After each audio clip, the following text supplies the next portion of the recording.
Kabanata 291. Pagpalain nawa ng Buddha na hindi siya ang. Hindi pa man natatapos ni Lucian ang sasabihin, mabilis na siyang inunahan ni Lucas. Bailey Green. Napanganga si Lucian. Ha, imposible. Siya ba talaga si Bailey Green? Siya yun. Habang hindi pa rin siya makapaniwala, nakita niya ang lalaki na nagtanggal ng sapatos sa entrance ng restaurant, at magalang na sinabi sa waiter na may reservation siya. Pagkatapos nito, sumunod siya sa waiter, papunta sa direksyon ni Luna. Hello, Miss Windsor.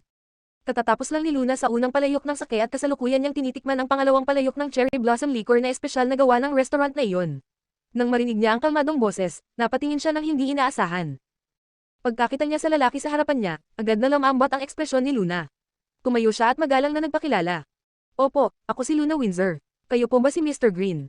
Tumanggo ang lalaki. Ikinagagalak kitang makilala. Ako si Bailey Green. Pasensya ka na kung napaantay kita ng matagal. Walang problema, hindi naman ganoon katagal, kalmadong sagot ni Luna habang muling naupo. Tinanggal ni Bailey ang kanyang blazer at iniabot sa waiter bago umupo. Maayos at tuwid ang upo ni Bailey, nakapatong ang isang binti sa isa at halatang disiplinado ang kilos. Si Luna naman, kabaligtaran, nakaupo sa kung anong posisyon niya gusto. Ang isang binti ang nakabaluktot habang nakapatong doon ang braso niya. Lantaran ng pagiging lalaking-lalaki ng kilos niya, malayo sa isang babaeng mayanhing nakaupo ayon sa inaasahan ng lipunan. Pero kahit ganoon, wala kang makikitang kabastusan sa galaw ni Luna. Suot niya ang paborito niyang embroidered leather jacket at wide flared pants. Sa paraan ng pagkakaupo niya, para siyang simbolo ng kalayaan. Malayo sa istriktong pakiramdam ng isang Japanese restaurant. Alam ni Luna mula sa kwento ng kanyang lolo na ang pamilya Green ay eksperto sa jade at panitikan, kaya't malamang ay paborito nila ang mga babaeng mahinhin, mabait, at may alam sa kultura. Kaya para iwas gulo, nagpa siya siyang suwian ang sariling instinct at magsuot ng ganitong walang pakialam na kasuotan. Ngunit sa hindi inaasahang pangyayari, mukhang wala ring bisa ang plano niya. Dahil imbes na madismaya, ang unang reaksyon ni Bailey nang makita siya ay, hindi pagkasuklam kundi respeto at paghanga. Mula sa di kalayuan, halatang kinakabahan na si Lucian. Naku po, patay tayo dyan. Baka nagkagustuhan pa sila. Nakita mo yung tingin ni Little Luna nang tumayo siya. Para siyang nabigla, tiyak, na humaling siya. At yung tingin ni Bailey sa kanya, punong-puno ng paghanga. Anong nangyayari? Hindi ba dapat mas gusto niya yung tipo ng babaeng parang diamanteng iniingatan ng pamilya? Si Luna, mukhang batang ligaw ang dati ngayon. Kalmado pa ring umiinom ng tsaa si Lucas. Kung hindi lang mapapansin ang sobrang higpit ng hawak niya sa tasa, na halos mapatla na ang mga dulo ng daliri niya. Patuloy pa rin sa pag-aanalisa si Lucian. Delikado si Bailey. Kahit hindi siya kasing gwapo ko, may kakaiba talaga siyang karisma. Kahit ako, bilang lalaki, parang gusto ko siyang kaibiganin. Nakakangganyo siya, at ang pinaka-nakakakaba, sa personalidad ni Little Luna na palaban at walang preno. Malaki ang posibilidad na mahulog siya sa isang taong tahimik, elegante, at kabaligtaran niya. Bigla na lang, nahulog at nabasag ang tasa sa kamay ni Lucas. Napalunok si Lucian, nanuyo ang lalamunan.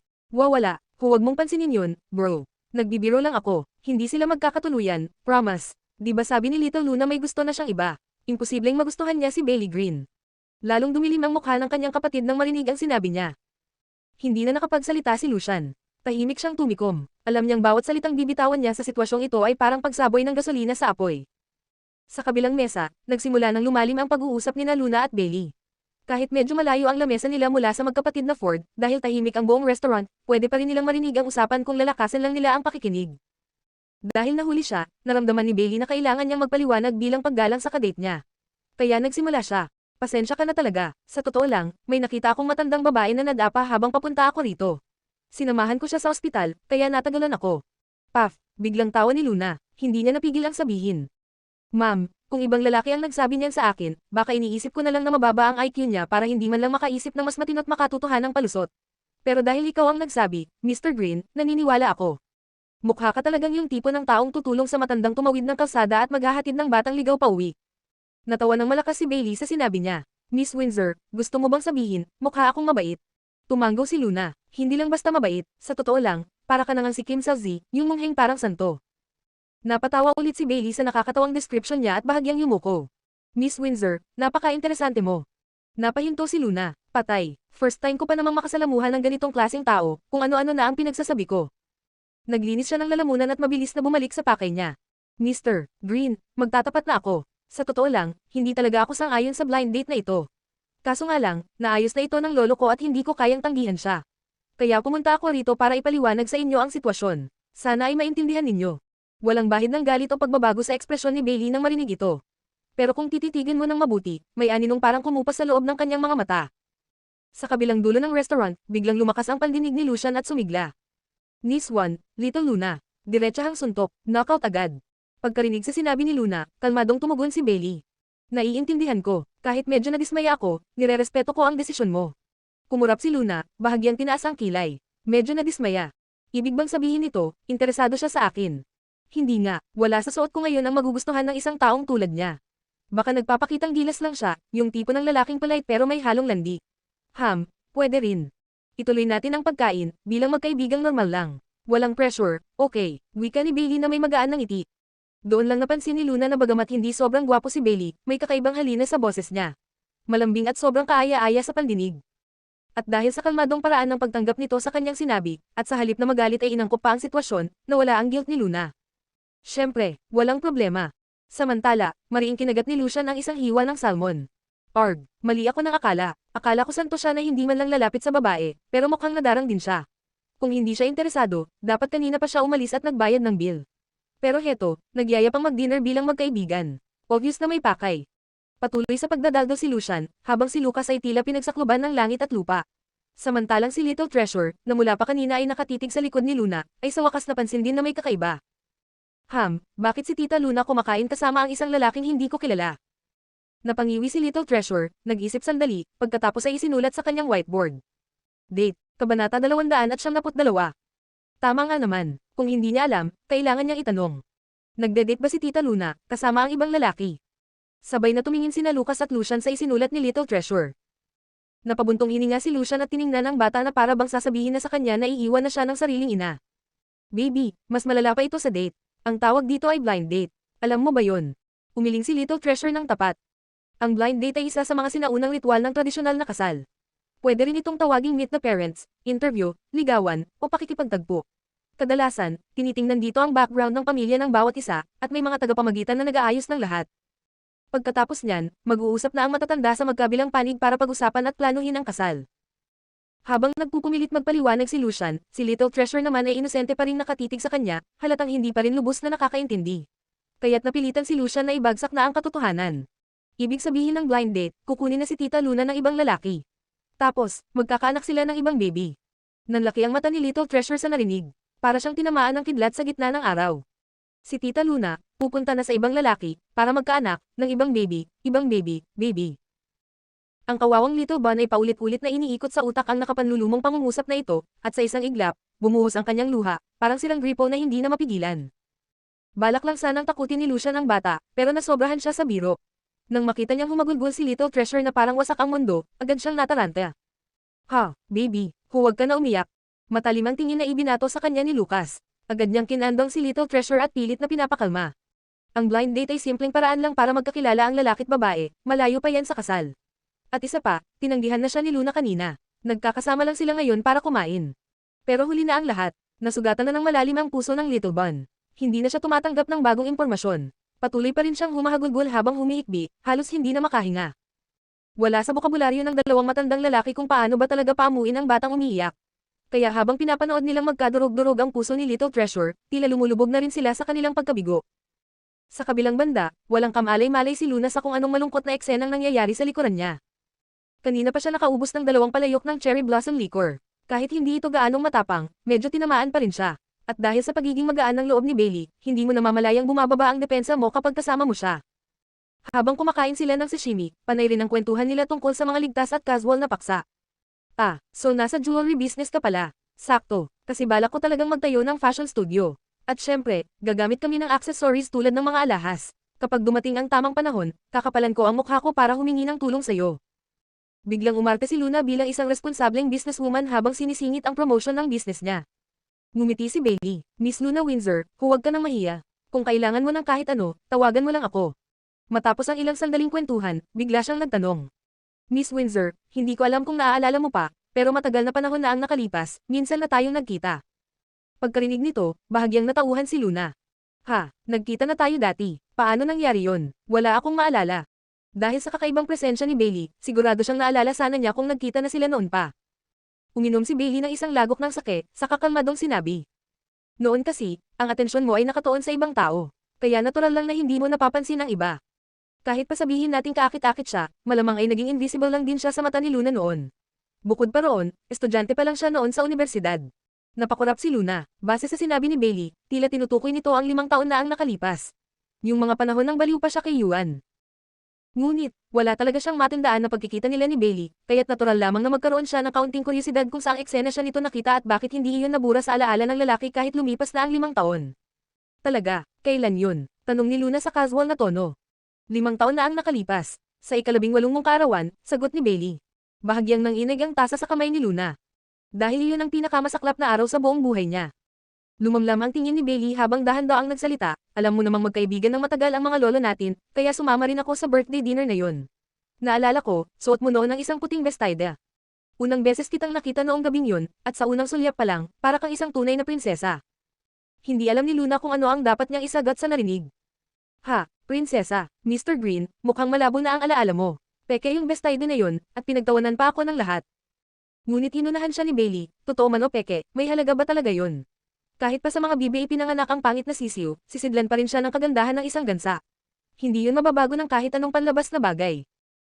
Para kay Bailey, iyon ang isa sa pinakatumatak na gabi sa buong buhay niya, dahil sa unang pagkakataon, naranasan niyang umibig sa unang tingin, at kasabay nito, napanood niya ang babaeng iyon na inaapi habang wala siyang magawa kundi ang manahimik. Matapos ang gabing iyon, marahil ay hindi na siya kailanman bumalik sa tahanan ng mga Windsor. Pagkarinig ni Luna sa sinabi niya, bahagyang nagdilim ang kanyang mga mata at may kung anong emosyon ang gumuhit sa puso niya. Ma'am, Mr. Green, parang mas marami ka pang alam kaysa sa inaakala ko. Doon lang napansin ni Bailey na lumagpas na siya sa dapat niyang sabihin. Nawalan siya ng poster at nawalan ng preno ang bibig. Pasensya ka na, hindi ko sinasadya, may mga bagay lang akong narinig noong gabing iyon. Dahil sa walang tigil na pagsunod ng tingin niya kay Luna sa buong party, may mga salitang hindi talaga para sa kanya na aksidenteng narinig niya. At dahil sa mga impormasyong iyon, mas lalo pa siyang nasaktan para sa kanya, at mas lalo siyang naiinis sa sarili niya dahil sa pagiging inutil. Lumipas ang 5 taon, isa na siyang matagumpay na tao pero hindi niya kailanman nalimutan ang gabing iyon. Hanggang sa isang araw, bigla na lang siyang ipina-blind date ng lolo niya. Balak na sana niyang tumanggi. Pero sino bang mag-aakalang ang sinabi ng kanyang lolo ay isang babaeng mula sa pamilyang Windsor. Ang pinakasikat na babae sa pamilya Windsor, si Snow Windsor, ay engaged na. Kaya, sino pa nga ba ang maaaring tinutukoy? Hindi siya makapaniwala, kaya nagtanong siya, si Ellie Windsor ba? Pero laking gulat niya nang banggitin ng kanyang lolo ang pangalang hindi niya inaasahang maririnig, Luna Windsor. 5 taon na itong nawala, at ngayon, bumalik na nga ba siya? Dahil hindi siya mahilig sa entertainment news, wala siyang kaidideya sa mga sikat na artista. Para siyang taong galing sa ibang panahon. Kaya kahit 1 taon nang bumalik si Luna at naging sikat na artista, wala siyang kaalam-alam. Para lang magkaroon sila ng common topic, pinanood niya ang lahat ng palabas nito. Binasa ang bawat article at headline na may kaugnayan sa kanya. Sa lahat ng taong naghanap ng katahimikan sa buhay, siya ang isa sa mga tunay na namuhay ayon sa turo ng Buddha. Paborito niyang puntahan ang templo at makipagdiskurso sa mga monghe. Sa totoo lang, nag-aalala na rin ang pamilya niya na baka tuluyan na siyang maging monghe. Pero sinong mag-aakalang sa mismong sandaling iyon, bigla siyang lilito. Habang masaya at payapa pa rin ang pag-uusap nina Luna at Bailey, sa likuran nila ay parang may dilubyong nagaganap. Ang iyak ng Little Bun ay lalo pang lumalakas. Salaitan na ang ginawa ni Lucian at Lucas sa pagpapatahan sa kanya pero bigo silang pareho. Wala ni isa sa kanilang marunong magpatahan ng umiiyak na bata. Halos lumuhad na si Lucian sa harap ng bata, handang magmakaawa. Baby, please, tama na ang iyak, gagawin ko kahit ano, basta tumigil ka lang. Kabanata 273. Wala yun, kung alam mo, edi alam mo. Walang pakialam na komandat si Luna at bahagyang ginalaw ang balikat. Ang totoo, bahagyang naantig siya sa mga sinabi ni Bailey. Kahit wala siyang ipinakitang kahit anong emosyon. Kailanman ay hindi niya inakalang sa pinakamadilim na araw ng buhay niya, noong araw na akala niya ay tinalikuran na siya ng buong mundo, may isang tao pala, kahit hindi niya alam, ay nasa panig niya. May kung anong bugzo ng damdamin ang biglang sumiklab sa dibdib niya. Para siyang biglang nailigtas, siguro nga, hindi pa ganap na walang pag-asa ang mundong ito. Karapat-dapat talaga sa kanya ang mukhang reinkarnasyon ng Buddha. Sa ganitong antas ng divine timing, halatang si Lord talaga ang may gawa nito. Nang marinig ni Bailey ang tila walang pakialam na sagot ni Luna, napabuntong hininga ito para mapagaan ang loob. Noong taon na yon, sobra akong nadismaya at nag-guilty na hindi ko man lang nagawang tulungan ka. Kung sakaling kailangan mo ng tulong ngayon, pakiusap, sabihin mo lang. Lalanggayin ko ang karagatan para sa iyo nang walang reklamo. Sobra naman tong tao na to. Bibigyan ko na siya ng award for Samaritan of the Year. Natawa si Luna at tinaas ang tasa niya. Mr. Green, hindi ka naman talaga si Buddha, alam mo yan. Hindi mo kayang iligtas ang lahat ng tao. Hindi na nakapagpigil si Bailey at agad na sinabi, hindi ko naman balak iligtas ang lahat, ikaw lang. Pagkasabi niya noon, bahagyang namula ang mapang-akit niyang mukha. Napapitlag si Luna, hala, parang tumalon ang puso ko. Parang may mali. Sa likuran nila.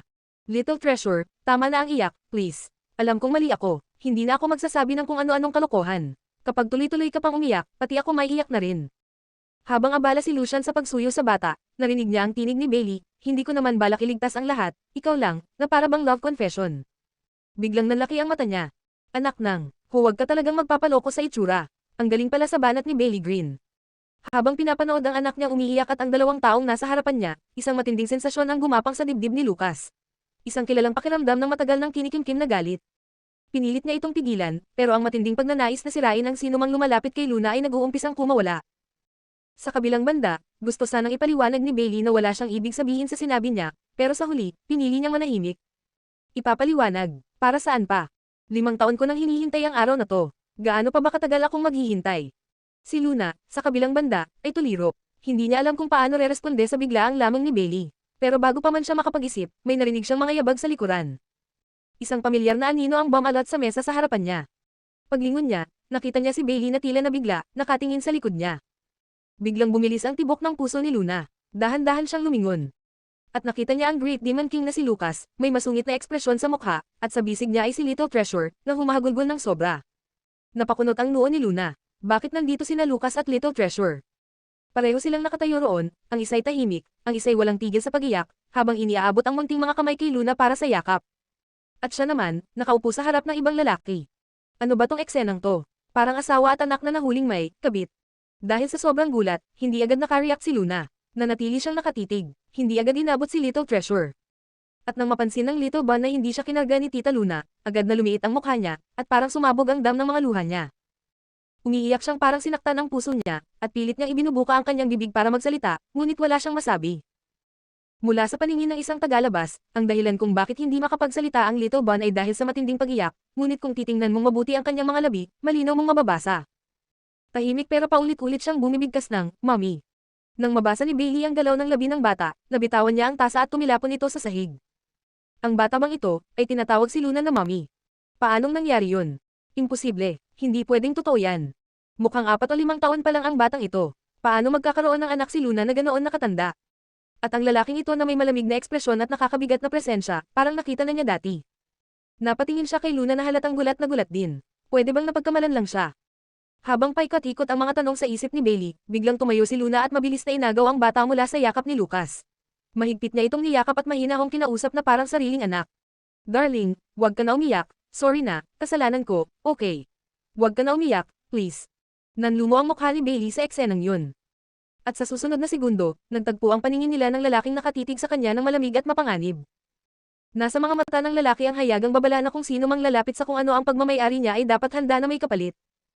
Pero nang lumipat ang tingin nito kay Luna, ang nanlalamig niyang mga mata ay biglang lumambot na parang tubig sa ilog. Ang lalaking ito at si Luna, anong klaseng relasyon meron sila? Maaari bang may asawa na si Luna noon pa, at nanganak na 5 taon na ang nakaraan? Hindi, imposibleng yun, sobrang bata pa ni Luna noon. Ano bang nangyayari? Ganap ng litong-lito si Bailey. Sa kabilang banda, abalang-abala si Luna sa pag-aalok kay Little Treasure. Hindi na niya nagawang pansinin pa si Lucas o ang nagtatakang ekspresyon ni Bailey. Dahil napakadramatiko ng eksena, 2 lalaking puno ng tensyon, isang babae, at isang batang umiiyak, unti-unting napansin na sila ng mga tao sa paligid. "Sorry, Mr. Green, kailangan ko munang umalis." Agad na niyakap ni Luna si Little Treasure at dali-daling lumabas ng restaurant. Dahil sa pagkabigla at pagkalito, nakalimutan pa niyang dalhin ang kanyang bag at cellphone. Tahimik namang pinulot ni Lucas ang lahat ng gamit niya, saka sinundan siya palabas. Siya na rin ang nagbayad ng bill para sa mesa nila. Sandaling nanatili sa kanyang kinauupuan si Bailey bago siya sumunod sa labas. Sa labas, sa malamig na hangin ng gabi, yakap-yakap pa rin ni Luna si Little Treasure habang nakatayo sa bangkita. Tahimik na tinanggal ni Lucas ang kanyang coat at isinabot ito sa balikat ni Luna. Silang tatlo ay parang isang perpektong larawan ng isang pamilya. Isang eksenang walang puwang para sa kahit sinong makikisali. Buong puso ang pagsisikap ni Luna na patahanan si Little Treasure. Nang medyo kumalma na ito, dahil sa matinding pagiyak kanina ay nagsimula itong hikbayan. Maingat niyang hinaplos ang likod ng bata at marahang hinalikan ang pisngi nito para lalong tumahan. "Bakit nandito kayo ni Little Treasure?" tanong ni Luna kay Lucas, nang medyo ayos-ayos na ang bata. "Namiss ka ni Little Treasure, kaya dinala ko siya rito para makita ka," sagot ni Lucas ng diretso, ni hindi nagbago ang ekspresyon. Ang totoo, siya talaga ang nagdala sa bata. Pagkarinig noon, lalo pang nadagdagan ang guilt ni Luna. Ibig sabihin, kanina pa pala nandoon si Little Treasure. Tahimik lang na nanonood mula sa malayo habang kumakain siya kasama si Bailey. Kaya ba siya umiiyak ng ganito, dahil akala niya aagawin siya ng ibang lalaki? Natural lang na ito ang pumasok sa isip ni Luna bilang dahilan ng pag-iyak ni Little Treasure. Napansin ni Lucas ang pagbabago sa ekspresyon ni Luna at alam niyang naniwala ito sa kanyang paliwanag. Kaya naman napaluwag siya sa paghinga. Kung nalaman lang nitong siya mismo ang nagdala sa bata, at ang pag-iyak ni Little Treasure ay dahil sa walang kwentang biro ni Lucian. Ang magiging consequence ay Kabanata 274. Kung malalaman lang ni Luna na si Lucas mismo ang naglabas kay Little Treasure, at ang pag-iyak ng bata ay dahil lang sa walang kwentang biro ni Lucian, tiyak na lagot siya. Kahit pa ginamit na ni Little Treasure ang ultimate move niya, masyado pa ring maraming bagay ang hindi niya kontrolado. Tulad na lang ng nangyari ngayong gabi. Sa simula, balak lang talaga ni Lucas na gamitin si Little Treasure kung talagang kinakailangan. Pero sino ba namang mag-aakala na isang salita lang ni Lucian ang tuluyang magpapabagsak ng buong plano niya? Buti na lang at hindi ito nauwi sa mas malaking gulo. Sa kabuuan, nasa loob pa rin ng kontrol niya ang lahat. Pagkatapos tanungin ni Luna si Lucas, napansin niyang may taong nakatayo sa likod niya.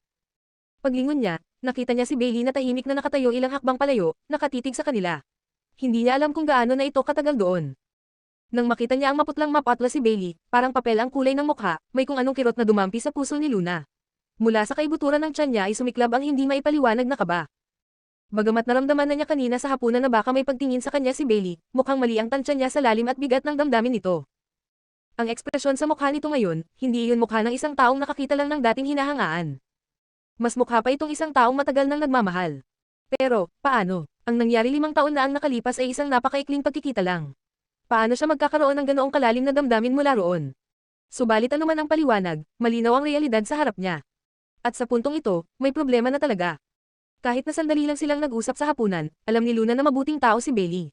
At higit pa riyan, apo ito ng matalik na kaibigan ng lolo niya. Kung hindi niya ito haharapin ng maayos, tiyak na magiging masalimuot ang lahat. Kaya ngayon pa lang, kailangan niya nang tapusin ang anumang pantasyang namuo sa isipan ni Bailey. Buong tapang niyang pinagdesisyonan ang susunod niyang hakbang. Maghintay ka muna saglit, kinuha lang ni Lucian yung kotse. Tahimik na tumayo si Lucas sa pwesto kung saan tumatama ang malamig na hangin, gamit ang matipuno at matangkad niyang katawan bilang panangga kay Luna at kay Little Treasure. Bahagyang kumurap si Luna, tapos ay biglang napatingin ng malalim sa mga mata ni Lucas. Lucas. Naramdaman ni Lucas ang kakaibang tindi sa titig ng dalaga. Para bang may dumaan na kuryente sa puso niya. Bakit?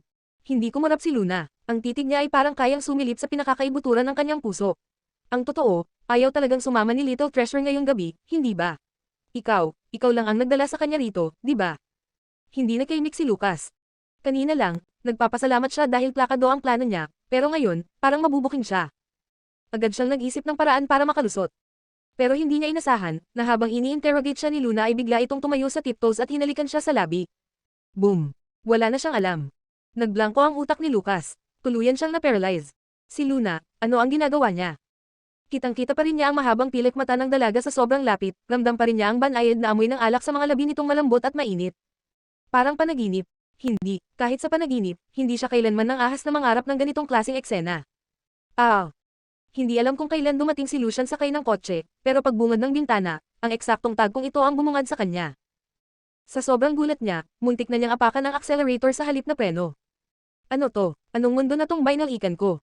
Wala pa akong 5 minuto na nawala, bakit parang nagpalit na ng genre ang buong buhay ko? Bakit hinahalikan ni Little Luna ang kuya ko? Hindi, sandali lang. Hindi yun ang punto. Ang mas nakakagulat pa, mukhang si Little Luna pa ang unang gumawa ng move. Oo. Posible na nagselos lang talaga si kuya at hindi na nakatiis kaya hinalikan niya si Luna, pero kung pagbabasehan ng sitwasyon ngayon, hindi talaga. Pagkatapos alisin ni Luna ang labi niya mula kay Lucas, tumingin siya kay Bailey, tapos ay bumaling kay Lucas. May ngiti sa kanyang mga mata, kasing kinang ng mga bituin sa langit at bahagyang tumagilid ang ulo niya habang tinutokso si Lucas, nagseselos ka ba? Klarong-klaro ang tono, isang nabiyang nang-aasar sa boyfriend niya. Nanatiling tulala si Lucas habang nakatitig sa kanya. Ngumiti si Luna at muling nagsalita, sinabi ko na sayo, di ba? Ang gusto ko, ay ikaw. Sa likod nila, tuluyan ng noindang si Lucian. Ano na namang plot twist to? Habang pinakikinggan ni Lucas ang mga salitang iyon, tinitigan niya ang mga mata ni Luna na puno ng pagmamahal. Kasunod yun, hinailan niya ang dalaga sa mahigpit na yakap at muling hinalikan sa labi, mas mariin at mas malalim sa pagkakataong ito. Sa sandaling iyon, kahit pa alam niyang parang bangin na ang nasa harap niya, handa siyang tumalon, kahit walang kasiguraduhan kung may sasalo sa kanya. Hanggang sa halos hindi na makahinga si Luna, doon lang natapos ang halikan nila. Tahimik siyang sumilip mula sa likod ni Lucas. Wala na si Bailey. Palihim siyang napabuntong hininga, masakit man, ito ang pinakamaayos na paraan na naisip niya para sa kanilang dalawa. Ngayon na naayos na ang tungkol kay Bailey, syempre ang kasunod ay ang mas mahalaga pang usapan. Ang paliwanag para sa Great Demon King. Bigla silang parehong may naramdamang malambot na bagay na bumabangga sa kanila, paulit-ulit.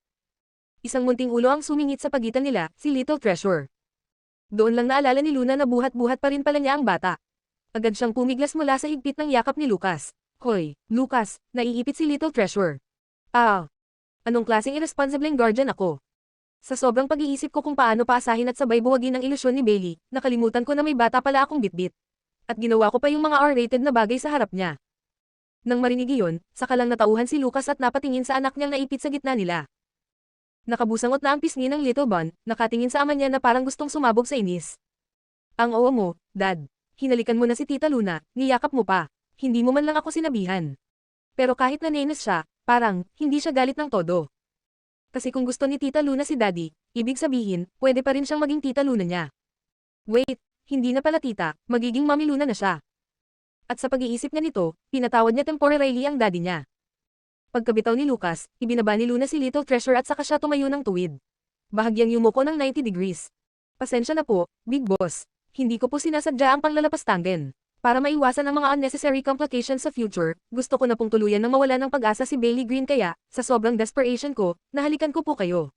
At nasabi ko pa yung mga bagay na yun. I'm really, really sorry. Sa loob ng kotse, tuluyan nang napatigil si Lucian. Anong klaseng teleseryeng roller coaster to?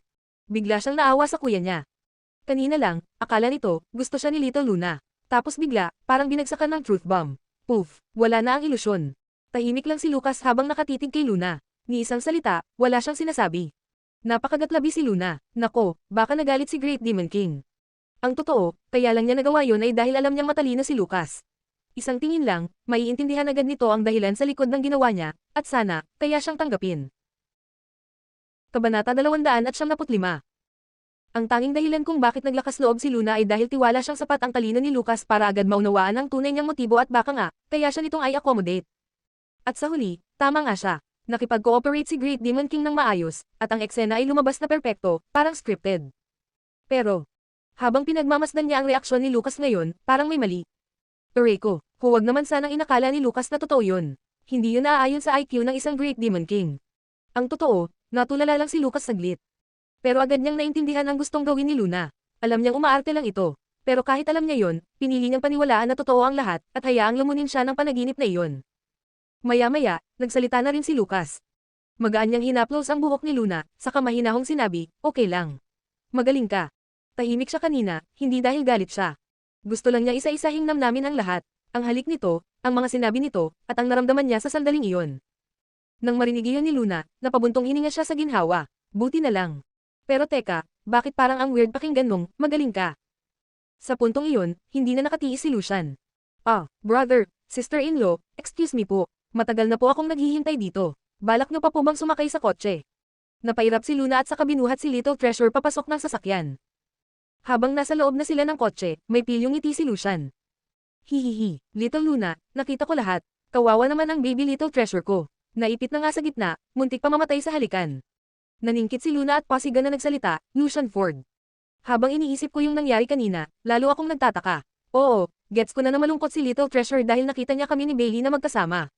Pero yung level ng iyak niya, exaggerated masyado. Aminin mo, may sinabi kang kung ano-ano sa bata no. Halos maihi si Lucian sa kaba. Ako, wala akong sinabi. Wala, Little Luna, maling akusasyon yan. Napangiwi si Luna. Kitang-kita sa mukha niyang alam na alam niyang si Lucian talaga ang may kasalanan.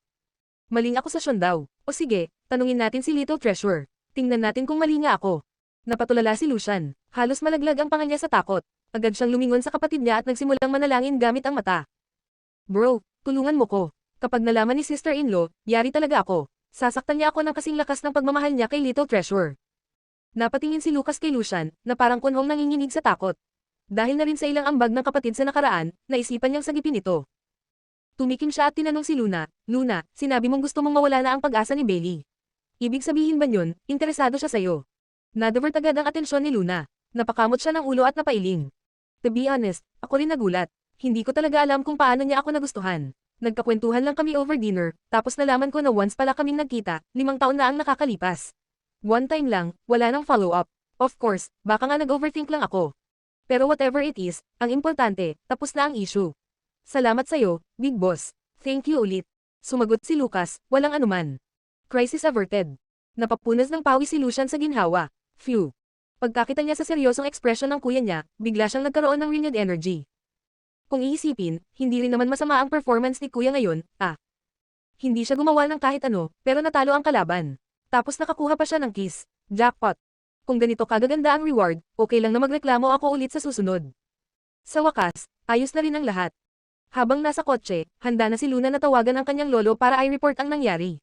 Pero kahit nakahanda na siyang tumawag, hindi pa rin siya mapakali. Sai, kahit napag-usapan na namin ni Bailey kung ano ang sasabihin sa mga lolo namin, paano kung hindi pa rin sumuko si lolo? Hello, lolo. Oy, Lil Luna, nakipagkita ka na ba sa apo ng pamilya Green? Kumusta? Ayos naman siya, di ba? Hindi masama, no? Lolo, okay naman siya. Pero, hindi siya interesado sa akin. Sagot ni Luna. Ano raw, hindi interesado sa iyo yung bata na yon? Nagulat at halatang linis ang matanda.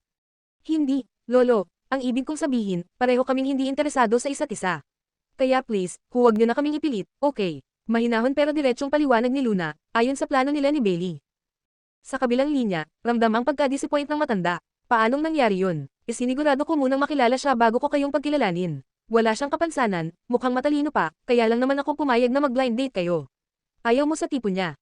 O sige, sabihin mo nga sa akin kung anong type mo, hahanap ulit ako.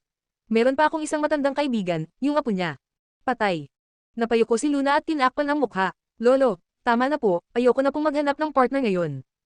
Lil Luna, makinig ka. Naranasan ko na yan dati. Sa edad mong yan, iyan ang pinakamagandang panahon para maghanap ng ideal na lalaki. Sa totoo lang. Habang sinasalo ni Luna ang nananakit na ulo sa dami ng sinasabi ni Lolo, may biglang mainit na presensyang lumapit sa tabi niya. Si Lucas. Damay-kit ito sa kanya at bamulong malapit sa tainga, sabihin mong hindi ka pinapayagan ng boss mong makipag-date.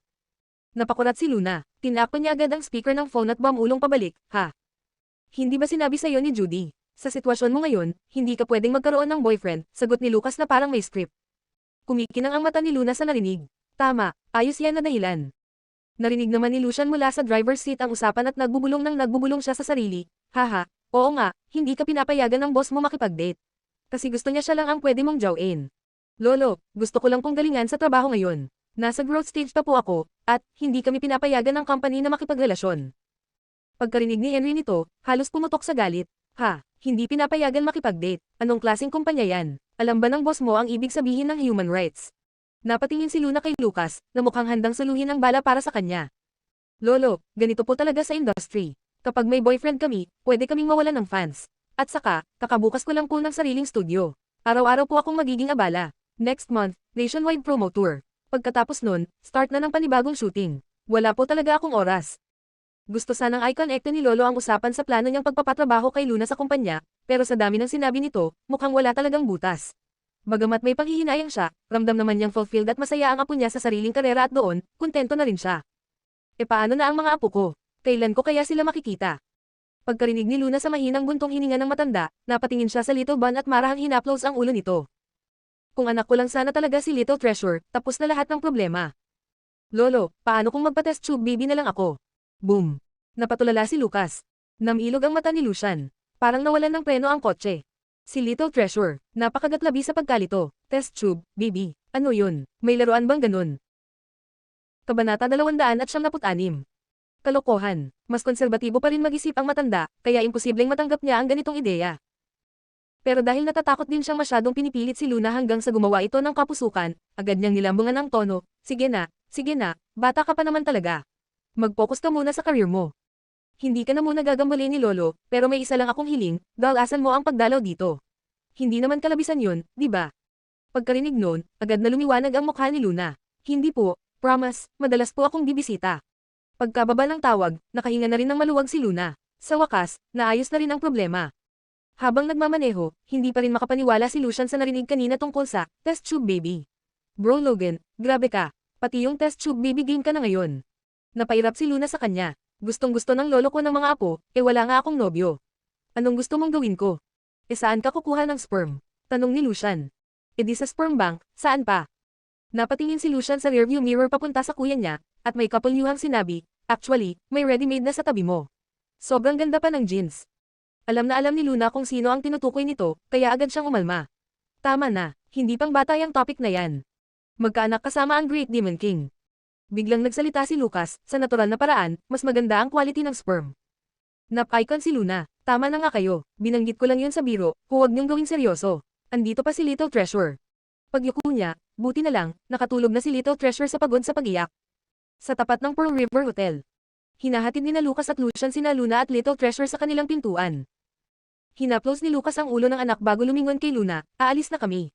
Malamig na lately, huwag mong kalimutang magkumot sa gabi. Tumanggaw si Luna, opo, big boss, good night. Tinitigan siya ni Lucas, tila ayaw pang umalis. Good night. Napabuntong hininga si Lucian sa kanagikab. Good night, bro Logan. Pag may bagong chismis ka kay Bailey, share mo agad, ha? Napailing si Luna, hindi makapaniwala sa pagkachismoso boy nito. Walang may tago sa'yo. Patalikod na ang dalawa. Pero bago pa makalayo si Lucas, bigla siyang nakaramdam ng mahina ngunit mariing hila sa lelayan ng kanyang damit.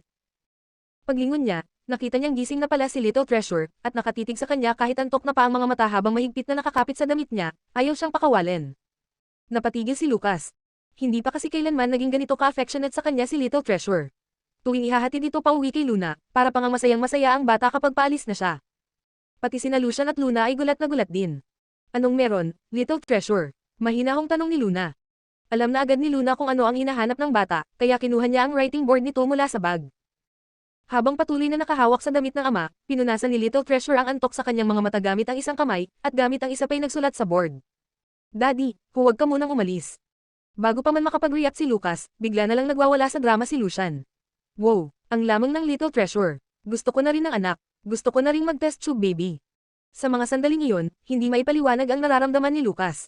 Hawak ng anak niya ang lelayan ng damit niya, may nakasulat sa board na mas matamis pa sa kahit anong salita, at nakatingala ito sa kanya na parang naghihintay ng tugon. Nanlalabo na ang mata ni Luna. Sa lahat ng tao, siya ang pinaka nagnanais na mas mapalapit pa si Little Treasure kay Lucas. Kaya't mahina niyang mungkahi, Lucas, gusto mo bang dito ka na muna matulog ngayong gabi? Samahan mo si Little Treasure. Gustong tumakbo ni Lucian sa sobrang tuwa. Naiinggit ako, ang sarap kaya ng may anak, para bang mismong langit ang nagpadala ng tulong. Si Lucas naman, tila napafreeze pa sa lugar dahil sa biglaang imbitasyon ni Luna. Kahit pa si Little Treasure ang palagi niyang panabla, ngayon lang talaga kusang tumulong ang batang iyon ng kusa, mula sa puso. Dahil ba sa mga nangyari ngayong gabi? Kung ganun, swerte sa gitna ng malas ito. Sa huli, nanatili si Lucas, habang si Lucian, ang malungkot na binata, ay umuwing luhaan. Sa silid tulugan. Inihiga ni Luna si Little Treasure at marahang inawitan hanggang makatulog. Si Lucas ay nakaupo sa kabilang gilid ng kama, habang mahigpit pa ring nakakapit sa manggas niya ang maliit na kamay ng bata. Nang tuluyang makatulog si Little Treasure, bumulong si Luna, gusto mo ba, ikaw na lang ang matulog dito kasama si Little Treasure. Sa guest room na lang ako. Walang kabog-abog na sagot ni Lucas, pwede naman tayong sabay matulog. Napamulagat si Luna, hindi ba, parang hindi yata tama yon. Seryoso ang sagot ng lalaki, wala naman akong problema. Wala nang nasabi si Luna. Grabe, nagiging pasaway na ang Great Demon King. Sinabi na nga ng Big Boss na okay lang na samantalahin siya, pero pwede ba siyang tumanggi? Buti na lang at malaki ang kama. Kahit may isang batang buwan sa gitna, may kanya-kanya pa rin silang espasyo. Pagbalik ni Luna sa silid matapos maligo, nakahiga na si Lucas. Basa pa ang buhok niya at medyo magulo, halatang bagong palaygo, suot ang simpleng pajama, habang tinatitigan si Little Treasure ng buong lamang, isang imahe ng isang karaniwang ama. Kumakabog ang puso ni Luna. Napakagandang tanawin nilang mag-ama. Pagkarinig sa kanyang mga yapak, lumingon si Lucas at may inutos, ubusin mo muna ang gatas bago matulog. Oh, bakit parang dalawa ang anak ni Lucas ngayong gabi? Pagkainom ng gatas, nahiga na rin si Luna sa kabilang gilid ng kama. Pinatay ni Lucas ang ilaw at iniwan lang ang mahinang nightlight. Humarap siya sa anak at banayad na hinalikan nito sa noo. Nakita niyang nakatitig sa kanya si Luna kaya tinaasan niya ito ng kilay. Gusto mo rin ng goodnight kiss? Lalong lumaki ang mata ni Luna at mabilis na umiling. Pinagmamasdan niya lang si Lucas na may lamang at malasakit kay Little Treasure at dahil doon, hindi niya maiwasang tumingin ng mas matagal. Pero wala siyang masamang intensyon. May kapulyuhang kumislap sa mga mata ni Lucas. Bigla siyang yumuko, at dumaan kay Little Treasure para halikan si Luna sa labi. Nanlaki ang mata ni Luna. Ano ba yan, Great Demon King? Anong ginagawa mo? Akala ko ba matutulog lang tayo kasama si Little Treasure? Pagkakindat ni Lucas, bumulong ito, reward ko to para sa pagtulong ko sa'yo kanina. Tinanggap ko ang bala para sa'yo. Hindi nakapagsalita si Luna, wala na siyang nasagot. Kinabukasan. Nagising si Luna sa pagkakaidlip at pakiramdam niya, ngayon lang siya nakatulog ng ganun kaayos. Walang panaginip, walang kaba, mainit at komportable ang buong katawan. Pero kailangan na niyang bumangon. Kailangan pa niyang maghanda ng masustansyang almusal para kay Little Treasure. Dahan-dahan niyang iminulat ang mga mata. At ang una niyang nakita ay, isang bare chest. Anong? OMG, anong nangyari? Bakit ganito ang posisyon ko? Hindi niya alam kung paano nangyari, pero napunta na siya sa gilid ni Lucas, at ang buong katawan niya ay halos nakapatong na rito. Gusot na ang pijama ng lalaki, kaya nakalantad na ang mapusyaw nitong balat. Ang kamay naman niya ay nasa dibdib at tiyan ni Lucas. Agad siyang bumangon, balak sana'y bumalik sa sarili niyang pwesto, pero dahil sa taranta, nahawakan niya ang isang parte ni Lucas na hindi niya dapat hawakan. Kabanata 297. Napadaing ang lalaki, sa kaunti-unting iminulat ang mga mata. Kumislap ang mga iyon sa liwanag ng araw, at sa gitna ng pagkagulat at takot ni Luna, ang kanyang mukha ang malinaw na refleksyon sa mga mata nito. Napalunok si Luna at dali-daling nag-isip kung paano niya ipapaliwanag ang nakakahiya at napakadelikadong sitwasyon. Ano ba to? Paano mo nga maipapaliwanag to? Anong excuse ang pwede sa ganitong eksena? Kahit mahuli siyang may ibang lalaki sa kama, baka mas madali pang ipaliwanag kaysa sa ganitong sitwasyon. Umiikot na ang utak ni Luna. Pero bago pa siya makaisip ng kahit anong sasabihin, biglang tumitig sa kanya si Lucas gamit ang mapupungay at malabong mata, pagkatapos ay bigla itong tumagilid. Bago pa man siya makariyak, bigla siyang itinulak ni Lucas pababa sa kama. Para bang bumaliktad ang mundo niya. Hindi pa niya lubos na nauunawaan ang nangyayari ng bumalat na sa kanya ang mainit na hininga nito, kasunod ng isang maalab na halik. Nanlaki ang mata ni Luna. Nabigla siya sa bigla ang kilos ni Lucas. Parang nawalan ng hangin ang kanyang dibdib, at unti-unting nagiging malabo ang kanyang isipan.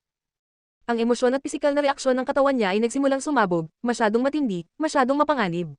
Ang mga damdaming pilit niyang itinago sa puso ay tila pinupukaw ng halik na iyon. Para bang nagugunaw ang buong mundo niya. At ang katawan niya ay gustong sumagot ng kusa kahit pa sinasabi ng utak niya na huwag. At ang mas malala pa, ramdam na ramdam niya ang matigas na reaksyon mula sa ibabang bahagi ng katawan ng lalaki, sa masagi sa pagitan nila. Anak ng Luna, gumising ka. Nandyan lang sa tabi si Little Treasure. Dali-dali niyang sinubukang kontrolin ang sarili. Pero si Lucas, walang balak tumigil. Para bang gusto niyang lumunin si Luna ng buo gamit ang maalab at matinding halik na iyon. Wala nang nagawa si Luna kundi kagatin siya ng madiin. Agad kumalat ang lasa ng dugo sa bibig niya. Napangiwi si Lucas at huminto. Sinamantala ni Luna ang pagkakataon at itinulak ito palayo. Habang habol hininga, bamulong siya. Hoy, Lucas. Ikaw ba'y naglalakad habang tulog? Pero teka, kung naglalakad talaga siya sa panaginip, wala rin namang epekto ang tanong. At teka lang, hindi ba usually gabi nangyayari ang sleepwalking? Ang araw, tirek na. Unti-unting nabalik sa sarili ang lalaki. Paus ang boses nitong sumagot, hindi. Hinaplos ni Lucas ang buhok niya gamit ang mahahabang daliri, habang nananatili pa rin ang pagnanasa sa mga mata niya. Pasensya na, hindi pa malinaw ang isip ko kanina. Akala ko panaginip lang. Speechless si Luna. Ano bang dapat niyang isagot doon? Ibig bang sabihin nito, sa panaginip ng Great Demon King, gusto niya siyang yakapin at halikan ng ganun? At totoo nga yung Lucas Ford kanina, ibang-iba sa karaniwang Lucas Ford na kilala niya. Sobrang overbearing ng halik niya. So overbearing na nakakatakot. Pero bago pa siya makapag-isip ng sagot, biglang nagsalita si Lucas, ikaw, anong ginagawa mo kanina? Boom! Isang tanong lang, at nagawa pa nitong baliktarin ang sitwasyon. Mula sa pagiging salarin, naging biktima pa siya. Pagkarinig sa tanong, parang biglang nakaramdam ng konsensya si Luna. Napakurap si Luna, hindi. Nauutos siyang sumagot, maniniwala ka ba kung sabihin kong hindi ko rin alam? Tiningnan siya ni Lucas ng diretso, halatang hindi kumbinsido. Pero buong puso at tagos ang tingin ni Luna. Big boss, swear, hindi ko talaga alam kung paano nangyari to. Pagkagising ko, ganito na tayo. Usually, mahinhin naman akong matulog, aksidente lang to, promise. Mahinang bulong ni Luna, ginawa mo rin naman akong ganon kanina, so, quits na tayo. Nag-isip sandali si Lucas, saka tumango. Sige, quits na tayo. Napabuntong hininga si Luna sa ginhawa. Pero teka, parang may mali. Hindi yata ito tama, quits. Siya ang doha-doa. Pero bahala na, siya naman ang gamulong papunta sa kabila. Kung hindi dahil doon, hindi rin naman mangyayari ang sumunod na ginawa ni Lucas. Boss, pwede ka na bang tumayo? Kailangan ko nang magluto ng breakfast, mahina niyang tanong, pilit na umiiwas sa sitwasyon. Pero hindi agad kumilos si Lucas. Imbes, tinitigan siya nito ng diretso at sobrang intensang titig. Hindi alam ni Luna kung ano ang itsura niya sa mga sandaling iyon. Mapulang-mapula ang kanyang pisngi, bahagyang namamaga ang labi dahil sa maalab na halik, gusot ang pijama, at ang mahabang itim niyang buhok ay nakalatag sa malambot na unan na parang pintang tinte sa papel. Nagsimula nang magtanong si Lucas sa sarili kung paano niya napigilan ang sarili niya ng matagal. Lucas, musisa ni Luna, kinakabahan sa kakaibang titig nito. Bumalik sa sarili ang lalaki at umayos ng upo. Si Luna naman, parang kunhong nakawala, bigla na lang tumalilis palayo. Agad siyang nagluto ng masustansyang almusal, at pagkatapos ay tinawag sina Lucas at Little Treasure para kumain. Masayang-masaya ang Little Bun ngayong araw. Mas maliwanag pa ang aura niya kaysa sa dati, at mas marami rin siyang nakakain kaysa sa karaniwan. Kanina lang ay nagsisisi pa si Luna sa pagpapatuloy kay Lucas kagabi, pero ngayon, nagbago na ang isip niya. Lahat ng pagdududa ay napawi sa tuwing nakikita niya ang tuwa sa mukha ni Little Treasure. Para kay Luna, si Little Treasure ang laging una sa puso niya at hanggat masaya ito, wala nang mahalaga pang iba. Pagkatapos ng agahan, nakaupo si Lucas sa sofa at nagbabasa ng dyaryo. Katabi niya si Little Treasure, na nakikipag-usap gamit ang writing board habang hawak-hawak ang isang libro mula kay Luna, kahit hindi naman niya naiintindihan ang nilalaman nito. Ang dalawa ay parang isang warm portrait sa ilalim ng araw. May kakaibang katahimikan at init sa pagitan nila na sinumang makakita ay mararamdaman ang pagmamahal at koneksyon ng isang pamilya. Bigla na lang tumunog ang cellphone ni Luna. Napatingin siya sa screen at nagulat nang makita kung sino ang tumatawag. Ang lolo niya. Napansin ni Lucas ang pagbabago ng ekspresyon niya kaya tinanong, may problema ba? Sino yan? Nakangusong sagot ni Luna, si Lolo. Napakunot ang noo niya, hindi ba't ayos na lahat kagabi? Nagbago ba ang isip ni Lolo? Kinagat ni Luna ang kanyang labi, at may kaba sa dibdib nang sagutin ang tawag. Hello, Lolo. Lil Luna, may itatanong ako sa'yo, may tinatago ka ba sa akin? Diretsong tanong ng matanda, na may kakaibang bigat sa tono. Agad na umaktong inosente si Luna, ha? Ano pong ibig ninyong sabihin? Wala naman pong nangyayaring kakaiba. Ang tinutukoy ko, si Bailey. Biglang kinabahan si Luna, masama ang kutob niya. Hindi ba tumupad sa kasunduan nila si Bailey? Hindi siya mukhang ganong klaseng tao. Lolo, anong meron kay Mr. Green? Wala po talaga akong alam sa sinasabi nyo. Sa kabilang linya, galit na ang tono ng matanda habang bumubulales, wala. E paano mo ipapaliwanag ang desisyon niyang magmonghe matapos kanyang makausap kahapon? Ano? Ano raw ang sinabi ni Lolo? Namilog ang mata ni Luna at muntik nang mabitawan ang cellphone. Lolo, ano pong sinabi ninyo? Magmomonghe. Kabanata 278. Magmomonghe si Bailey. Lolo, sigurado po ba kayo? Baka naman nagbibiro lang kayo. Tanong ni Luna, hindi pa rin makapaniwala sa sinabi ng matanda. Napakunot ang noo ni Lucas habang tahimik na nakikinig sa usapan ni Luna at ng kanyang lolo. Akala niya ayos na ang lahat kagabi. Paanong umabot sa ganito? Galit na galit ang matanda sa kabilang linya. Sa tingin mo magbibiro ako sa ganitong oras? Narito na sa templo ang batang yun mula sa pamilya Green. Magpapakalbo na ngayong hapon. Aling parte nito ang mukhang biro sa'yo? Hindi na alam ni Luna ang iisipin. Napatulala siya at napayutil. Imposible to, baka may ibang dahilan bakit niyo po agad iniisip na ako ang dahilan. Ano pa ba? Ayos naman siya bago kayo magkita kagabi, tapos bigla na lang niyang sinabi sa pamilya niya na gusto niya magmonghe pagkatapos makipag-dinner sa'yo. Sino pa bang posibleng may kinalaman kundi ikaw? Nagpatuloy ang matanda, Lil Luna, pag-isipan mong mabuti ang nangyari kagabi. Hindi biro ang pagiging monghe. Kung may kinalaman ka rito, paano ko haharapin si Elder Green? Biglang tinamaan ng konsensya si Luna. Sa totoo lang, marami nga talagang nangyari kagabi. Sobra ba siyang naging diretso sa pagpaparating ng mensahe niya kay Bailey?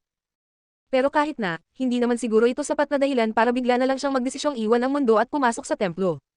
Lolo, nasaan po kayo ngayon? Tanong niya, habang naririnig sa background ang tunog ng pagbigkas ng panalangin. Nandito kami sa Temple of the Golden Phoenix. Narito rin ang lolo't magulang ni Bailey. Lil Luna, pumunta ka na rito. Hindi ko maipapaliwanag ng maayos sa telepono. Sige po, pupunta na ako agad. Pagkababa ng tawag, lumingon si Luna kay Lucas na may halatang pagkabigla sa mukha. Ang Great Demon King talaga, isa lang ang atake, pero full destruction agad ang resulto. Magmumonghe daw si Bailey Green. Tumanggo si Luna at mabilis na tumayo. Oo, at parang ako ang dahilan. Kailangan kong pumunta agad sa Temple of the Golden Phoenix. Ako na ang sasama sa'yo. Hindi na, baka kung ano pang gawin niya kapag nakita ka niya. Sagot ni Luna na may halong inis. Ihahatid na lang kita sa may entrada ng templo. Pero, malilit ka sa trabaho. Wala namang mahalagang mangyayari ngayong umaga. May meeting lang naman at pwedeng si Lucian ang pumalit sa'kin. Habang sinasabi ito ni Lucas, tinatawagan na niya si Lucian. Sumagot ang boses ni Lucian, masaya at puno ng energy. Hello, bro, lang aga mo naman. Oh, may nangyari ba? Hehe. Kailangan kong umalis, hindi ako makakadalo sa meeting mamaya. Ikaw na lang ang umattend para sakin, mahinahong utos ni Lucas. Biglang nalanta ang boses ni Lucian. Ha, hindi ka makakapunta. Anong nangyari? Anong nangyari kagabi? Kayo na ba ni Little Luna? Magmumonghe si Bailey Green. Kailangan kong sumama kay Luna sa Temple of the Golden Phoenix, putol ni Lucas na agad pinatay ang imahinasyon ni Lucian. Ano? Napasigaw si Lucian sa gulat. Magmumonghe. Bro, seryoso ka ba? Hindi pa rin makapaniwala si Lucian sa narinig. Ang balitang ito ay parang kwentong chismis lang na biglang naging totoo. At ang pinakamasakit sa lahat, paano siya naiwan sa ganito kaalagang eksena? Agad niyang tinawagan ang kanyang manager para siya na ang humawak ng meeting, saka nagmadaling sumugod patungong Temple of the Golden Phoenix. Sa Temple of the Golden Phoenix, naghintay sa loob ng sasakyan si Lucas kasama si Little Treasure habang nagmamadaling tumakbo si Luna papunta sa kanyang lolo. Umiwas siya sa umagang matao sa templo at dumiretso sa likod bakuran, kung saan napansin niya ang isang pamilyar na silhwete na nakatayo kasama ang isang mag-asawang nasa kalagitnaan na ang edad. Siguro ito ang mga magulang ni Bailey, bulong niya sa sarili. Lolo. Lil Luna, halika rito. Mabilis na tawag ni Henry sa kanyang apo. Lolo Chester, Tito, Tita, magalang na bati ni Luna habang kinakabahan. Magiliw siyang sinalubong ng tatlong miyembro ng pamilya Green, at lalo pang ikinagulat ni Luna nang hawakan ni Mrs. Green ang kanyang mga kamay na para bang siya ang kanilang tagapagligtas. Ngiting-ngiti at may kaunting luha sa mata, sabi nito, ikaw ba si Luna? Ang bait-bait mo at parang napakamasunurin mong bata. Simula nang makauwi si Bailey, puro papuri ang sinasabi niya tungkol sa'yo. Hindi inaasahan ni Luna ang ganitong mainit na pagtanggap. Akala niya'y sermon ang aabutin niya. Huwag kang matakot, iha, malambing na sabi ni Mrs. Green. Mas masyado lang nag-react ang lolo mo sa telepono kanina. Alam naming wala kang kinalaman sa desisyong ito. Sinabi sa amin ni Bailey kagabi na mas bagay kayong maging magkaibigan lang.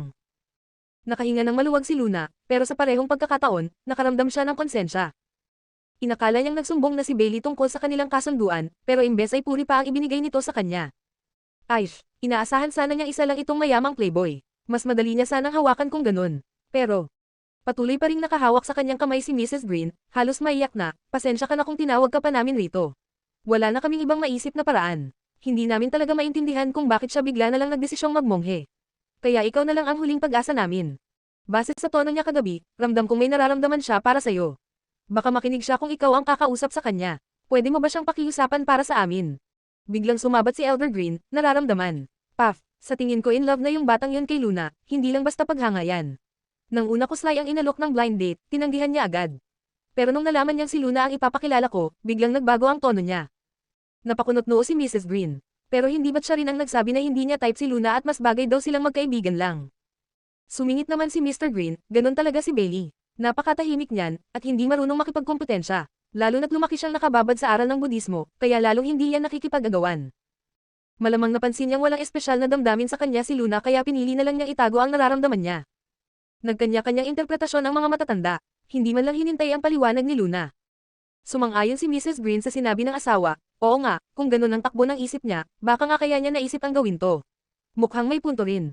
Ani Mr. Green, halatang nag-aalala, matagal ko nang kinatatakutan na aabot siya sa ganito. Simulat sa Paul, sobrang hilig na niya sa Budismo. Dapat noon pa lang, pinigilan ko na. Kabanata 299. Habang tila magbibigay sana ng sermon si Elder Green sa kanyang anak dahil sa sinabi nitong hindi kanos-naos tungkol sa Budismo, napatigil ito nang maalala ang kasalukuyang sitwasyon ng kanyang apo. Bagamat isang debotong Budista siya, hindi pa rin niya matanggap ang ideya na tuluyang magmonghe si Bailey. Mula sa naging pag-uusap ng mga magulang ni Bailey at ng kanyang lolo, naunawaan ni Luna kung bakit napakabait ni Bailey. Mabubuti rin ang kalooban ng mga taong nakapaligid sa kanya. Imbes na sisihin o pagsabihan agad siya, ang una nilang ginawa ay ang damayan siya at bigyan ng pag-unawa. Dahil dito, lalong nadagdagan ang konsensya ni Luna. Hindi siya matatahimik kung siya talaga ang naging dahilan kaya gustong talikuran ni Bailey ang mundo. Kanina'y duda pa siya, pero sa mga sinabi ng pamilya nito at dahil wala silang ibang maipaliwanag na dahilan para sa biglaang desisyon ng binata, malamang nga na may kinalaman sa nangyari kagabi. Dahil nandito na rin naman ako, kahit wala akong gaanong kumpiyansa, susubukan ko, sabi ni Luna sa kanila. Napaigting ang pasasalamat ni Mrs. Green at muling hinawakan ang kanyang kamay. Salamat talaga, Luna, napakabuting bata mo. Lumambot din ang ekspresyon ni Mr. Green. Huwag mong masyadong i-pressure ang sarili mo. Hindi ka naman talaga ang dahilan nito, pero baka sakaling makinig siya sa'yo. Pilit mang nagpapakatatag ang pamilya ni Bailey, kitang-kita sa kanilang mga mata ang pag-aalala. Dahil si Luna na lang ang natitirang pag-asa nila. Huminga ng malalim si Luna at nagsimulang lumakad papunta sa silid kung saan naruroon si Bailey. Sana nga talaga mapilit siya ni Luna, bulong ni Henry. Pero ang totoo ay hindi siya umaasang magbabago pa ang isip ng binata. Sa nakita niyang determinasyon nito kanina, kahit pa may kinalaman si Luna, mukhang desidido na si Bailey na magpakalayo sa mundo. Pagdating ni Luna sa lugar, tinahak niya ang isang landas na may mga batong balot ng lumot, patungo sa isang tahimik na bakuran na puno ng mga bulaklak, lunti ang kawayan, at pakiramdam ay may banayad na enerhiyang dumadaloy sa paligid. Isang mundong hiwalay sa realidad. Nakadungaw ang kurtina sa pintong bahagyang nakabukas, hinahaplos ng ihip ng hangin ang katahimikan sa paligid. Tahimik, pero hindi mabigat para bang ibang mundo ito. Dahan-dahan siyang lumapit sa pasukan at nag-alinlangan sandali, bago dahan-daang itinaas ang kurtina. Sa loob, sa likod ng isang screen na may mga ukit ng Buddhist scriptures, nakita niya si Bailey na tahimik na nakaupo, may hawak na kasulatan, at seryosong nagbabasa. Bagamat nakasuot pa rin ng suot, tila taglay na niya ang katahimikan ng isang monghe. Biglang napagtanto ni Luna na natatakot siya sa bersyong ito ng Bailey. Isang gabi lang ang lumipas, paano siya naging ganito kaibang tao agad? Dati, isa siyang matinong lalaking may pino at disente ngunit makamundong personalidad. Pero ang Bailey na nasa harap niya ngayon ay tila tuluyan ng kumawala sa lahat ng makamundong hangarin. Sumakit ang ulo ni Luna. Mukhang mas malala pa ang sitwasyon kaysa sa inaakala niya. Hindi na siya pwedeng umatras. Kailangan niyang panagutan ang naging bunga ng mga ginawa niya at hinihintay rin siya ng lahat sa labas. Huminga ng malalim si Luna at tuluyang lumapit kay Bailey. Narinig ng lalaki ang marahang yabag ng papalapit na mga paa at dahan-daang isinara ang hawak niyang kasulatan. Tumangala siya, at nakita si Luna. Ngunit kahit nakita na siya, walang gaanong pagbabago sa ekspresyon ni Bailey. Kalmado ang kanyang mga mata na tila ba wala ng anuman sa mundo ang makakagambala sa kanya. Kagalang-galang na Miss Windsor, mahinahon niyang bati. Napabuntong hininga si Luna, para siyang binagsakan ng langit at lupa sa isang iglap. Napailing siya at pinisil ang pagitan ng kanyang mga kilay, bago umupo sa tapat ni Bailey at humugot ng isang malalim na buntong hininga. Bailey, ano bang ginagawa mo? Anong pumasok sa isip mo at bigla mo na lang gustong magmonghe? Maayos at tahimik ang sagot ni Bailey, matagal ko nang pinag-isipan ito. Kung nandito ka para hikayatin ako, Miss Windsor, mas mabuti pang umalis ka na. Diretsahang tanong ni Luna, ako ba ang dahilan nito?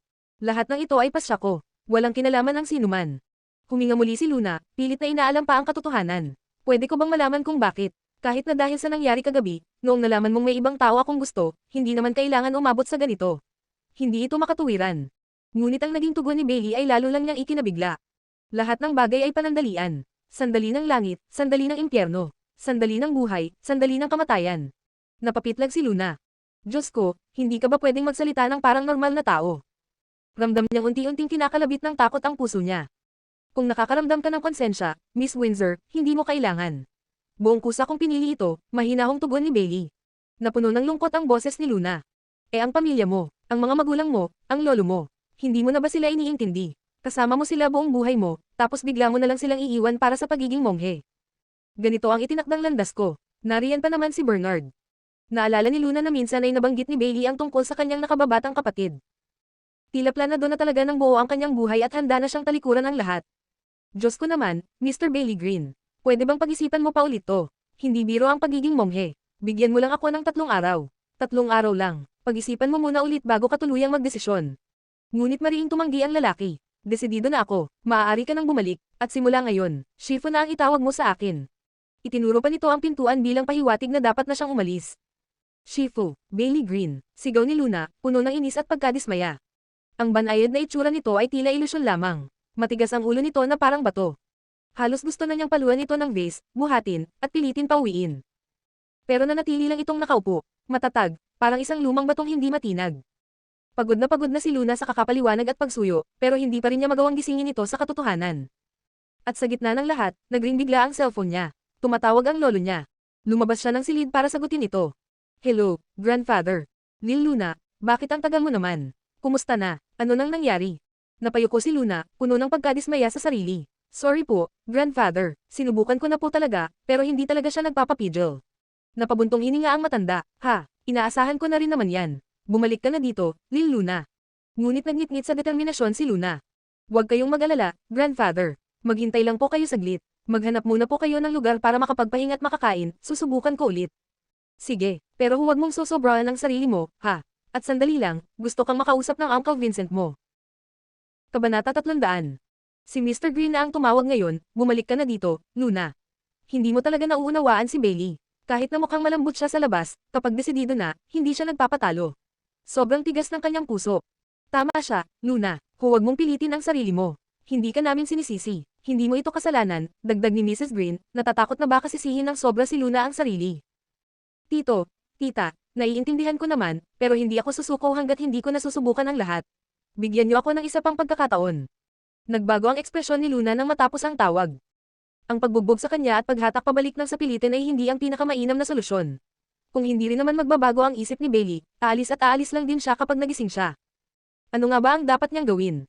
Samantala, may isang itim na kotse na nakaparada sa ilalim ng malaking puno malapit sa templo. Napasimangot si Lucas habang tinitignan ang oras sa kanyang telepono. Bakit ang tagal niya? Tanong ni Lucia na naroon na rin para salubungin ang kuya. Lumabas si Lucas ng kotse para manigarilyo, halatang naiinip. Kinamot ni Lucia ng ulo niya habang sinusundan ang kuya niya. Hindi tayo pwedeng basta na lang umupo rito at maghintay. Pwede kaya tayong pumasok at silipin kung anong nangyayari. Hindi pwede. Pag, sige na nga, hindi rin naman ikaw ang pinakaangkop na pumasok, baka lalo pa siyang mabaliw pag nakita ka, bulong ni Lucian. Pagkatapos ay nagsalita siya, ako na lang. Ako na lang ang titingin kung anong nangyayari. Delikado to kung pinipilit ng mga Green si Luna na magsabi ng totoo tungkol sa nangyari kagabi. Baka pilitin pa siyang makipagrelasyon kay Bailey kahit sandali lang. Ito mismo ang kinababahala ni Lucas. Sa ugali ni Luna, kung lalambot ang loob ng mga taga-Windsor family sa kanya, gagawin at susubukan niya ang lahat para lang mahayla pabalik si Bailey. Kuya, ako na ang papasok ngayon. Sasabihan kita agad kung may mangyari. Pipigilan ko si sister-in-law kung gagawa siya ng kahit anong delikadong hakbang. Pumasok si Lucian habang tahimik lang si Lucas. Sumilip si Little Treasure mula sa loob ng kotse at itinaas ang kanyang writing board. Dad, may maitutulong ba ako? Handa na talagang tumulong ang maliit na Bun matapos ang nangyari kagabi. Tumingin si Lucas sa anak ng may pagmamahal. Salamat, pero hindi mo ako matutulungan ngayon. Tumingin pababa ang Little Bun ng may pagkadismaya. Muling pumasok si Luna sa loob ng kwarto. Matapos magtanong-tanong, dali-daling pumunta si Lucian sa meditation room. Nakita ni Bailey na bumalik si Luna, pero nanatili siyang walang ekspresyon, na parabang ang buong mundo niya ay siya lang at ang aklat ng mga banal na kasulatan na hawak niya. Ang Buddha lamang ang nasa puso niya, at buong puso siyang nagpasya na umakyat patungo sa tunay na diwa ng Budismo. Lumapit si Luna ng diretso sa harap niya at hinatak mula sa kanyang mga kamay ang aklat ng mga kasulatan. Tulad ng inaasahan, hindi nagalit si Bailey at nanatiling kalmado sa kanyang pagkakaupo. Itinapon ni Luna ang aklat at mabilis siyang lumapit kay Bailey, nakaluhod ang isang tuhod sa tabi ng kanyang dibdib, isang braso ang nakatapat sa kanya, at ang mukha niya ay halos damakit na. Halos magkadikit na talaga. Bahagyang kumunot ang kilay ni Bailey. Nang papasimulang magsalita si Bailey, sinunggaban ni Luna ang pagkakataon. Pinindot niya ang balikat nito at pinigilan, gamit ang kanyang katawan upang yakapin at balutin ang katawan ni Bailey ng sabay. Sa labas ng kwarto, sumisilip lang si Lucian sa bintana nang masaksihan niya ang eksenang halos ikabagsak ng langit at lupa. Si sister-in-law ay bigla na lang bumagsak kay Bailey at naitulak pa ito patagilid. Sa sandaling iyon, sobrang natarante si Lucian na parang lalabas na ang puso niya sa kaba. Anong gagawin ko? Anong gagawin ko? Dapat ko na ba silang pigilan? Ay, ano ba yan? Isang klasikong kombinasyon. Ang mungheng walang layaw sa makamundong pagnanasa, at ang babaeng ligaw, mapusok, pero nakakaakit. Bigla niyang naisip, grabe, bagay din pala sila, kahit ang weird. Putik, kapag nalaman to ng kuya niya, siguradong bangkay na siya. Hindi lang basta pinabagsak ni Luna si Bailey, kundi dahan-dahan pa niyang ipinagapang ang mainit at makinis niyang mga daliri mula sa kilay nito pababa sa mga labi, at unti-unti pa siyang lumapit sa kanya sa isang nakakabighani pero mahirap na paraan. Sa puntong iyon, para si Bailey ay isang lawa ng matamlay na tubig na biglang sinalubong ng bagyo. Ang buong katawan niya ay naging matigas na parang palaso na naabot na ang sukdulang tensyon. Ang mahahabang daliri niya ay masikip na nakapit sa kamao, at ang paghinga niya ay hindi na pantay-pantay. Halos napagod na. Habang nakatingin sa mga labi ni Luna na papalapit sa kanya, mahigpit niyang pinaikit ang mga mata na parang ayaw paniwalaan ang nangyayari at sinubukang iiling ng bahagya ang ulo habang tumatakbo ang dugo sa kanyang mga tainga. At sa mismong sandaling yumanig ang buong pagkatao niya, isang malamig at matalim na tinig ang bamulong sa kanyang tainga. Hindi mo pa rin napuputol ang tanikala ng makamundong pagnanasa. Marumi pa rin ang anim mong ugat ng pandama. Bailey, paano ka magiging monghe? Anong uri ng buhay relihiyoso ang pinagsisilungan mo? Anong klaseng monghe ang magiging ikaw? Hindi ka ba natatakot na malapastanggan mo ang banal na lupa ng Budismo? Nang marinig ang matapang na pahayag na iyon, agad na lumamig ang dugo ni Bolly. Namutla siya na parang multo. Sa labas ng bintana, nanatiling nakasilip si Lucian, tila napako sa kinatatayuan, manghang-mangha. Grabe, sobrang astig ni sister-in-law, hindi ko man lang naisip ang ganyang katalinong diskartel. Buti na lang talaga at hindi siya pumasok agad-agad sa sobrang taranta. Kung nagpadalos-dalos siya, tiyak na nasirapan niya ang plano ni Luna. Binuka ni Bailey ang kanyang bibig na parang may nais sabihin, pero wala ni isang salitang lumabas. Para siyang gintong isdang paulit-ulit lang na bumubuka at nagsasara ang bibig. Kahit noong mainit siyang nakipagdebate kay Master Joey Lim tungkol sa mga aral ng Budismo, kailan may hindi siya natalo. Pero sa sandaling ito, lubos siyang natahimik at walang maisagot. Dahil hindi niya kayang kontrolin ang sariling puso, hindi niya rin mapigilan ang damdamin pati na ang pagnanasa. Habang pinagmamasdan ni Luna si Bailey na pinipilit tanggapin ang kanyang pagkatalo, nilapitan niya ito at tinukso, ano na? Hindi pa ba makontento? Gusto mo pa ba ng dagdag? Hindi na kailangan. Nagpakita ng pagkabahala sa mga mata ni Bailey, halatang nahihirapan siya. Tama ka, hindi dalisay at nasira ang anim kong ugat ng pandama. Tumayo si Luna at lumapit kay Bailey para iabot ang kamay at tulungan siyang tumayo. Kahit alam niyang medyo malupit ang kanyang pamamaraan, alam niyang kailangang maging matatag para talunin ang katigasan ng ulo ni Bailey. Sa sandaling iyon, nawala ang lahat ng kapayapaan sa mukha ni Bailey. Hindi niya maipaliwanag ang kanyang nararamdaman. Walang sino man, kahit si Luna, ang makakaintindi kung bakit siya gumawa ng ganitong padalos-dalos na desisyon. 5 taon na niyang hinihintay ang pagkakataong ito, at bigla na lang itong dumating sa kanya.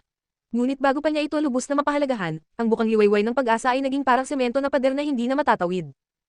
Kung hindi sana siya nagkaroon ng pag-asa noon pa man, baka hindi niya nararamdaman ang ganitong mabigat na ulap ng kawalan ng pag-asa. Hanggang ngayon, naaalala pa rin niya ang sandaling nakita niyang nagyakapan at naghalikan sila. Ang sakit na bumabagabag sa puso niya ay muling sumisiklab mula sa loob. Bigla niyang naalala na ang lalaking iyon ay ang CEO ng Ford Corporation, si Lucas Ford. Kahit na isang beses lang niya siyang nakilala noong ribbon-cutting ceremony sa Jade Treasury para sa grand opening nito, tiyak na nakilala niya ito. Kung ibang tao pa sana iyon, baka may pag-asa pa siyang makipagsabayan sa pagkuha ng puso ni Luna. Pero si Lucas Ford iyon. Sa lahat ng tao, siya pa. Bago pa man siya makagawa ng kahit ano, talo na siya ng husto sa laban.